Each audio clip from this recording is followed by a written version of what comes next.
जैव सार आदर्श ग्राम कार्यान्वयन पाई तालीम शिविर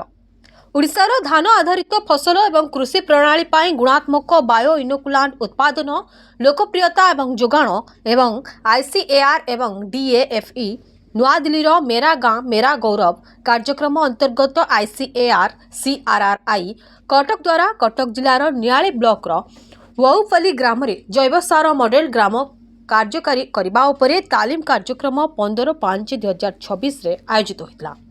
यह कार्यक्रम उद्देश्य थिला रासायनिक सार एवं कीटनाशकर क्षतिकारक प्रभाव एवं जैव सार एवं जैव कीटनाशक व्यवहार करी सेगुड़ी बदला जिबा संपर्क में चाषी मानक मध्य सचेतनता वृद्धि करबा। प्राय 40 जन प्रगतिशील चाषी यह कार्यक्रम में जोग दैछन्ते। यह कार्यक्रम राजेंद्र देशी चषा गवेषणा केन्द्र नियाली कटक सहयोग में आयोजित होता। मो ना अजय कुमार जेना मु बालिपाना ब्लॉक आमर गाँ हूँ दलदलपुर मु अर्गानिक चाषी। कौन आज जो कार्यक्रम होउची कौन आपण आस्थिले कार्यक्रम भाग नेले कौन कहिबे? बहुत भलो कार्यक्रम लोक माने जो सार मारिकी प्रथमे माटी नष्ट करी जो खाद्य उत्पादन कर से खाद्य भी आमे खाई मरुचे तेणु केमी माटी सुरक्षा रहा माँ सुरक्षा रहा आमे सुरक्षा देशर समस्ते भल रहे भल जिनस गोबर मूत केमी अर्गानिक बायो फर्टिलाइजर कले देशर लोक भलरे बंचे लोक तो बुझुना ना धीरे धीरे धीरे सचेतन करी केमती लोक बायो फर्टिलाइजर जो अर्गानिक चाष करने से ये कार्यक्रम आज चलता बहुत भल प्रोग्राम आज प्रोग्रामटा मत बहुत खुशी लगे आ से जहाँ पर कहले जो केमिकल धीरे धीरे केमती कंट्रोल करा से विषय में ओतप्रोत भाव जानी मु 12 वर्ष है 12-13 वर्ष है अर्गानिक चाषी हिसाब से गोबर मूत आउर बहुत अच्छे कहले भी सरबनी सामने मु चाष कर 10-12 वर्ष है मु बिना सारे चाष करुँची से मैंने सार मारिकी एकर को जदि 30 बस्ता कर एकर को भी 28 बस्ता अमल कर धान अपेक्षा मो धान बहुत डिमांड जोठी जी मो धान पे आगे बालिपाना ब्लॉक रे जो कौन अफसर पचारे कह अजय कुमार जेना दलदलपुर। मो ना युवराज स्वाई मु जो केन्द्र ये अच्छी राजेंद्र देशी चाष गवेषणा केन्द्र आर परिचालक अच्छी आठी तो आपण जानी सब आम जैव चाष सब आज जो स्वतंत्र कार्यक्रम होउची कौन से बाबद कहबे? आज आमर जो अच्छी NRRI national rice research institute तार से तांकरी माध्यम रे गोटे सचेतनता कार्यक्रम चाषी मानक पई होउची जोटा कि जैव सार व्यवहार जैव सार कहले आम अणुसार को बुझेबा जैव आमर जेते सब ग्रीन मैन्यूर ताकू बुझेबा भर्मी कंपोस्ट बुझेबा यही सब जिनस को चाषी व्यवहार करी तार फसल उत्पादन करिवो एटा हला कथा काहेकि ना माटी जो माटीटा आमर पूरा तार अवस्था खराब हो जाइछि से तार स्वास्थ्यटा को भल करने ये सब जिनस को प्रयोग करने सरकारी स्तर में यार गोटे सचेतनता कार्यक्रम चलछि। आज केते चाषी जो कौन वार्ता रहिबो? आज प्राय आमर नियाली ब्लॉक और बालिपाना ब्लॉक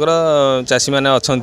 प्राय 50-60 चाषी जोग देइछन्ति आउ वार्ता या कि आमर ये जो केन्द्र में दीर्घ 30 वर्ष हम गोटे कार्यक्रम चली सचेतनता कार्यक्रम चली चाषी मानक पई जे देशी चाष कर माने देशी चाष द्वारा आम स्वावलम्बी हो पार आमर अर्थनैतिक मानदंड सुधरी पार आम सार्वभौम हो पार कृषि क्षेत्र में यहीटा जो आमर लक्ष्य था सी सब आस्ते आस्ते लोक मैंने ग्रहण कर दिग को जाऊँ यहाँ गोटे भल माने मेसेज आम आम भी चाषी मानू से कहूँ कि जे सबू आम देशी जो आमर पुराणा पद्धति चाष था से चाषटा को आम आपणइले आम निश्चित आम स्वास्थ्यगत लाभ पाइपर ता सहित आमर समाज ठीक रमें भल खाद्य पोषक खाद्य पाइपर यहाँ है वार्ता आज। मो नाम डॉक्टर एनी पूनम अच्छी मो प्रिंसिपल साइंटिस्ट अच्छी धान गवेषणा केन्द्र रे आ मो सब्जेक्ट अच्छी धान माने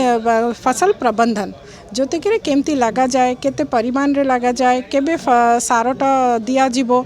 और तार केमती पूरा आमर सिस्टम रे केमती से आमर हेल्थ को माटी का हेल्थ को भलो रखिबो से सब प्रबंधन विषय रे आमर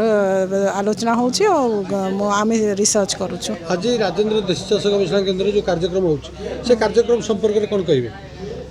आज आमर ये जो प्रोग्राम होची आम दोटा प्रोग्राम मिसिके नहीं के आसुचु गोटे भारत सरकार द्वारा जे बैलेंस फर्टिलाइजर यूज ऊपर आमको अवेयरनेस क्रिएट करिवार अछि सेटा आमे जो आमर नाइट्रोजन फास्फोरस और पोटास केमती अप्लाई करिवे साइंटिफिक मेथड रे केमती माटी का परीक्षण करिके अप्लाई करिवे और केबे केबे करिवे कौन परिमाण रे करिवे आमे से सब चासी को सिखैछु मैं अवेयरनेस क्रिएट करिछु से कहीं कि बैलेंस फर्टिलाइजर न कले सेटा वातावरण तो दूषित होची आम पानी दूषित होची आमर हेल्थ तो दूषित होची सो तापर द्वितीय प्रोग्राम आमर अच्छी जो जैविक सार विषय रे जैविक आमर जो एंडोएन आम प्रोडक्शन करवा सेटा आमको आरकेवीआई रे ओडिशा रे मिली जेतेरे कि आम अवेयरनेस करूँ आम सेटा उपलब्ध कराइबू चाषी को जो कि सेटा जे केमती माटी सेटा माने उपयोग कले जे से वातावरण को कम दूषित करिवो जो आम सॉइल हेल्थ अच्छी ताको भलो रखिबो तार जो सूक्ष्म जीव अच्छी ताको तार हेल्थ रे भलो रहिले क्रॉप फसल रे भी भलो रही और लागत भी कम लागिबो सेटा आमे एठी आज अवेयरनेस क्रिएट करिया को आसीथिलु।